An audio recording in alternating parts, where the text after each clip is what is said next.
Hello student, welcome to our YouTube channel. This is English classes by Preeti ma'am. So today our topic is on future tense.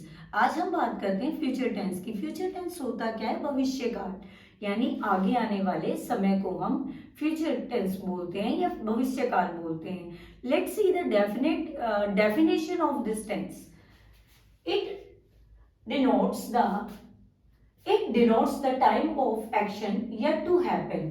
यानी उस action को denote करती है, उस action को बताती है जो अभी होने वाला हो, आगे होने वाला हो, जो अभी होना हो, यानी फ्यूचर में हो, आगे हो. Let's see the example. We shall serve our country, कि हम अपनी कंट्री की सेवा करेंगे या सर्व करेंगे अपनी कंट्री को. और let's see the forms now. अब हम बात करते हैं इसमें कौन सी फॉर्म का यूज रहता है फ्यूचर टेंस में. मोस्टली आप लर्न कर लेंगे विल शैल के साथ वर्ब की फर्स्ट फॉर्म रहती है, लेकिन हम स्ट्रक्चर की बात करते हैं. सेंटेंस स्ट्रक्चर कैसे होता है फ्यूचर टेंस में. Let's see the affirmative first. Affirmative की बात करते हैं. अफर्मेटिव होता है पॉजिटिव सेंटेंस, यानी सकारात्मक सेंटेंस, यानी सिंपल सेंटेंस. सबसे पहले सब्जेक्ट आता है, सब्जेक्ट के बाद विल या शैल आती है, फिर हमारी वर्ब की फर्स्ट फॉर्म आती है, यानी इसे रूट फॉर्म भी बोल सकते हैं. फिर हमारा ऑब्जेक्ट आता है, फुल स्टॉप आता है. इसके बाद इसका एग्जांपल देखते हैं. We will arrive in the evening, कि हम आएंगे, इवनिंग में आएंगे, यानी फ्यूचर के टाइम को बता रहा है. नेक्स्ट, अगर हम इसको नेगेटिव में चेंज करेंगे, यानी नेगेटिव हमें सेंटेंस बनाना हो तो क्या यूज करते हैं. मैंने बताया था नोट यूज करते हैं, लेकिन उसकी प्लेस कहाँ होती है उसको हम स्ट्रक्चर में ही देखेंगे. फर्स्ट हमारा सब्जेक्ट आता है, फिर हमारा विल या शैल आता है, फिर हमारा नोट आता है, वर्ब की फर्स्ट फॉर्म आती है, प्लस ऑब्जेक्ट आता है, और फुल स्टॉप तो मस्ट है. इसका एग्जांपल देखते हैं. We will not arrive in the evening, कि हम शाम को नहीं आएंगे. तो अब क्या है, ये भी फ्यूचर को शो कर रहा है, लेकिन नेगेटिव सेंटेंस को शो कर रहा है. क्या चीज? नोट. नोट ऐड हो गया तो सेंटेंस हमारा क्या हो गया? नेगेटिव हो गया. अब इसी सेंटेंस को या किसी और सेंटेंस को अगर हम फ्यूचर में क्वेश्चन में पूछेंगे, इंटेरोगेटिव बनाएंगे, तो क्या प्लेस रहेगी वर्ब की, देखते हैं. इंटेरोगेटिव में सबसे पहले विल रहेगा, विल या शैल रहेगा, फिर हमारा सब्जेक्ट रहेगा, सब्जेक्ट के बाद वर्ब की फर्स्ट फॉर्म रहेगी, फिर हमारा ऑब्जेक्ट रहेगा, प्लस क्वेश्चन मार्क रहेगा. इसमें हमारा जो इंटेरोगेटिव सेंटेंस होता है उसमें हमारा क्वेश्चन मार्क मस्ट है. Let's see the example. Will madam be absent, क्या मैम एब्सेंट होंगी. तो क्वेश्चन पुट कर किया जा रहा है, और क्वेश्चन हमेशा या तो हेल्पिंग वर्ब से स्टार्ट होता है या हमारा क्वेश्चन वर्ड से स्टार्ट होता है. अब इसमें हेल्पिंग वर्ब है हमारी विल. विल या शैल यहाँ हेल्पिंग वर्ब की तरह काम कर रही है हमारी. अब क्या है, इसकी हम ये देखेंगे विल और शैल किस किस पर्सन के साथ विल यूज होता है और किस पर्सन के साथ शैल यूज होता है. देखते हैं. यहाँ मैंने मेंशन किया हुआ है ऑलरेडी, ध्यान से सुनेंगे. आई और वी. आई और वी कौन सा पर्सन है हमारा? फर्स्ट पर्सन है, क्योंकि हम स्पीकर हमेशा फर्स्ट पर्सन होता है, बोलने वाला, वक्ता. अब इसके साथ हमेशा शैल का यूज होगा. अगर हमारा सेकंड पर्सन है, सेकंड पर्सन हमारा है यू, या फिर हमारा थर्ड पर्सन है ही, शी, इट या दे, इनके साथ हमारा विल का यूज होगा. तो फर्स्ट पर्सन के साथ सिर्फ शैल का यूज होगा, रेस्ट पर्सन्स के साथ उसमें सेकंड पर्सन है, थर्ड पर्सन है, दोनों के साथ हमारा विल का यूज होगा. और इनकी शॉर्ट फॉर्म भी होती हैं. विल की शॉर्ट फॉर्म क्या रहेगी, यानी अगर हम विल नॉट यूज करते हैं, विल नॉट की शॉर्ट फॉर्म अगर हम बात करें, तो जैसे हमें विल नॉट की शॉर्ट फॉर्म यूज करनी है तो हम करेंगे वॉन्ट. अगर हमें शैल नॉट की शॉर्ट फॉर्म यूज करनी है तो हम यूज करेंगे शंट. शंट. तो ये हमारी शॉर्ट फॉर्म रहेगी विल नॉट की और शैल नॉट की. लेकिन ये मोस्टली यूज नहीं होती. शैल की तो बिल्कुल ही कम, रेयर यूज होती है, यूज ही नहीं होती. लेकिन फिर भी हमें आनी चाहिए कि इसकी शॉर्ट फॉर्म में कैसे यूज किया जाता है. एक बात और मैं आपको बता देती हूँ कि आज जो है, आज का जो ट्रेंड है या यूज की जाती है, जैसे ग्रामर या फिर इंग्लिश यूज की जाती है, तो आई के साथ भी और वी के साथ भी हम विल का यूज कर सकते हैं. लेकिन वो डिपेंड करता है कि सेंटेंस कैसा है. आई और वी के साथ हमेशा शैल लगता है, लेकिन सेंटेंस अगर कैसा हो, प्रॉमिस हो, सेंटेंस में प्रॉमिस शो कर रहा है, थ्रेट हो, वार्निंग हो, इंटेंशन हो, इस तरह के सेंटेंसेस हो, तो हम आई के साथ विल का यूज कर सकते हैं, तो वो रॉन्ग नहीं होगा। और जो रेस्ट पर्सन है हमारे, ही शी इट है, यू है, इनके साथ भी हम शेल का यूज कर सकते हैं। लेकिन कब? जब यही सेंटेंसेस हो, यानी प्रॉमिस हो, थ्रेट हो, थ्रेटनिंग हो, वार्निंग हो, या फिर हमारा इंटेंशन हो, इस तरह के जो सेंटेंसेस हैं उनमें हम जो सेकंड और थर्ड पर्सन है उनके साथ भी शेल का यूज कर सकते हैं, यानी उल्टा हो जाता है। जैसे इसके साथ तो मैंने आई और वी के साथ शेल बताया और इनके साथ विल का बताया, लेकिन अगर सेंटेंस में प्रॉमिस है, थ्रेट है, ये चीजें हैं, तो अपोजिट हो जाता है। इसके साथ तो हमारा विल यूज हो जाएगा और इनके साथ हमारा शेल यूज हो जाएगा। अब हम बात करते हैं फ्यूचर टेंस के यूजेस की। अब यूजेस करने से पहले मैं आपको एक बात बता देती हूँ, जो बच्चे हमसे पहले ही जुड़े हुए हैं तो उनको तो पता है, लास्ट में हम प्रैक्टिस सेट करते हैं। जो बच्चे अभी अभी हमसे जुड़े हैं या जुड़ने जा रहे हैं, तो जो टेंस के एंड में हम क्या करते हैं, प्रैक्टिस जो सेट है वो करते हैं। उससे क्या होता है, जो हमारा टेंस है वो बिल्कुल क्लियर हो जाता है। Let's start the uses. First use हमारा रहेगा to express an action that will take place in the future. ये बहुत ही कॉमन यूज है कि जो एक्शन फ्यूचर में यूज होगा उसके लिए हम फ्यूचर टेंस का यूज करते हैं। For example, we shall go to Agra next week, कि हम आगरा जाएंगे अगले हफ्ते। अब इसमें हमें एक चीज खास देखनी है, जो नेक्स्ट वर्ड है वो क्या शो कर रहा है, हमारा फ्यूचर टेंस कर शो कर रहा है। कई वर्ड होते हैं हमारे, जैसे फॉर एग्जाम्पल हिंट वर्ड्स उनको बोल सकते हैं, जैसे आपका बोल दिया next time, next week, next year, ये सारे हमारे क्या होते हैं, हिंट वर्ड्स होते हैं फ्यूचर टेंस की। या फिर आप कर लो टुमारो, टुमारो यानी कल, कल क्या होगा, कल भी तो हमारा फ्यूचर होगा। तो इस तरह के जो वर्ड्स हैं वो हमारे क्या हैं, फ्यूचर के हिंट वर्ड्स हैं। फर्स्ट तो हमने कर लिया यूज। सेकेंड यूज देखते हैं अब, for habitual actions which we assume will take place। क्या है वो हैबिचुअल एक्शन, वो आदतें या वो हैबिट, किसी चीज की भी कोई नेचर है या किसी चीज की भी हैबिट है, तो वो हैबिचुअल एक्शन जिनको हम सिर्फ क्या करते हैं, एज्यूम करते हैं कि होने वाला है, होगा ऐसा, फ्यूचर में ऐसा हो जाएगा। तो ऐसे एज्यूम करने वाले हैबिचुअल एक्शंस के लिए भी हम फ्यूचर टेंस का यूज करेंगे। For example, winters will come soon, कि सर्दियां जल्दी आ जाएंगी, ठीक है, शीघ्र ही आ जाएंगी, जल्दी ही आ जाएंगी, यानी सिर्फ इसको हमने क्या किया है, अज्यूम किया है। लेकिन कैसे अज्यूम किया है, क्योंकि विंटर हमेशा आती ही है, हैबिचुअल एक्शन है उसका, तो इस तरह से अज्यूम किए हुए एक्शन के लिए, हैबिचुअल एक्शन के लिए भी हम जो क्या है, फ्यूचर में टेक प्लेस, मतलब फ्यूचर में आएगा, तो इसके लिए हम फ्यूचर टेंस का यूज करेंगे।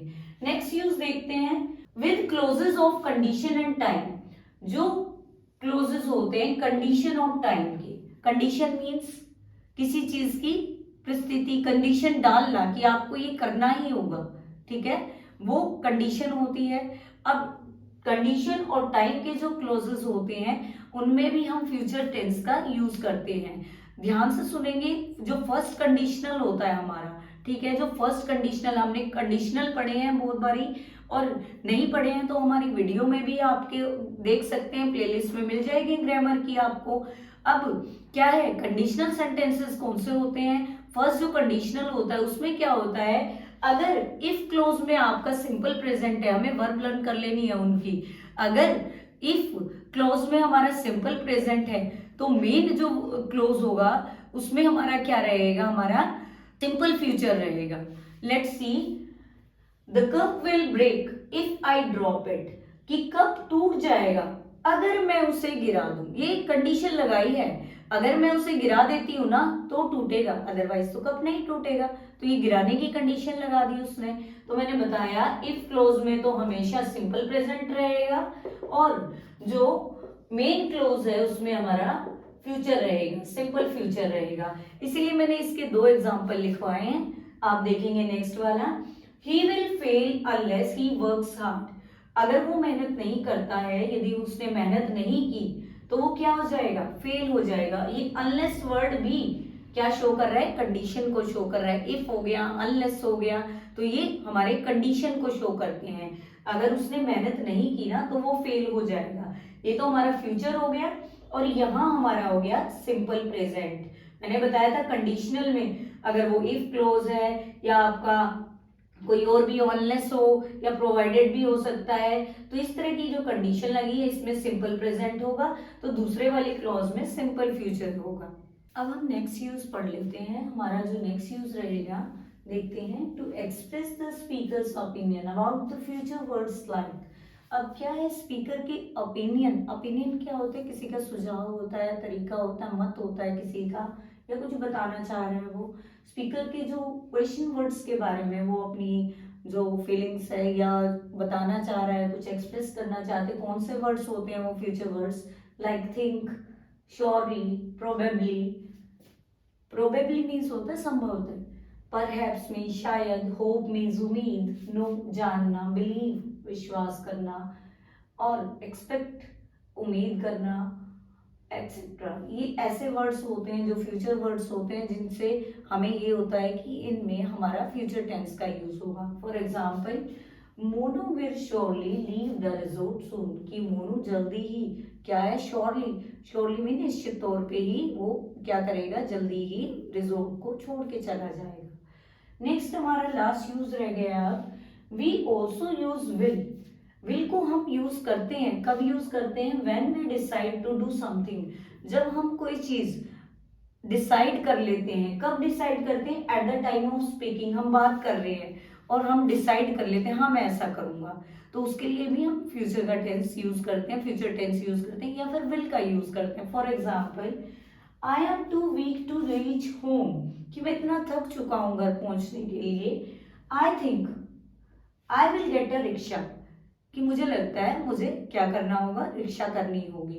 तो इस तरह के एक्शन जब हम बात कर रहे हैं और हम कुछ डिसाइड कर ले करने की, तो उसके लिए हम सिंपल फ्यूचर का यूज करेंगे या विल का यूज करेंगे।